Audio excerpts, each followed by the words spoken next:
En tant que Gabonais, citoyen gabonais, on a au moins le droit de s'interroger sur un problème qui perdure depuis déjà des années. C'est le problème de la SG. On va pas dire que c'est un problème qui émane du gouvernement ou des autorités en place. C'est un problème qu'ils sont venus trouver là.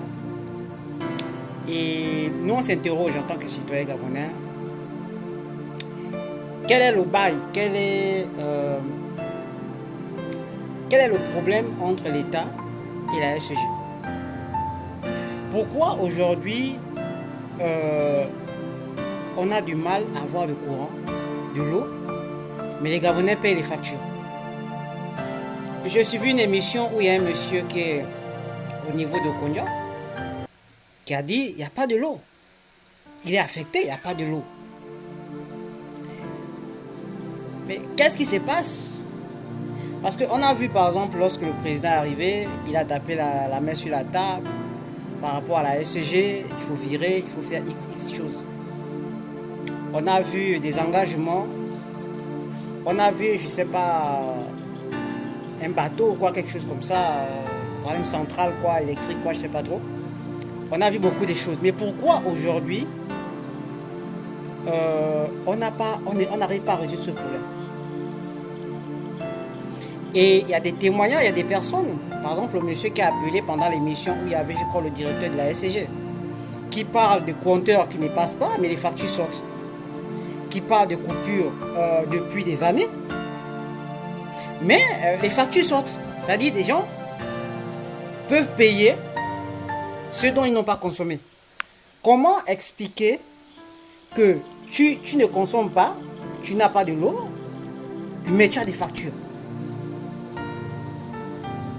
C'est un problème.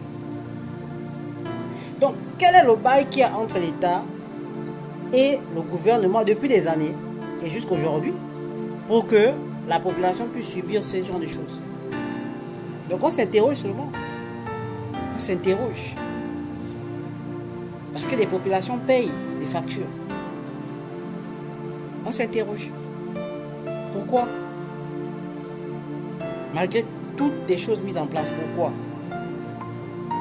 C'est vrai, dans d'autres pays, même ici en Côte d'Ivoire, il y a des coupures, mais c'est pas comme on voit au Gabon. Aujourd'hui, on a réparé, je crois, voilà, l'appareil qui s'est gaspillé au niveau de Véno. Mais on sait tous qu'en mécanique, lorsqu'on change une chose, c'est pour quelques mois. Forcément, la panne va revenir encore. Donc, il faut, au lieu de réparer, on doit acheter. Et la journaliste a bien posé la question, l'argent qu'on donne, ça part où? L'argent qu'on donne, ça part où? Il faut nous dire. On a le droit de se poser ces questions-là. L'argent qu'on donne, ça part où?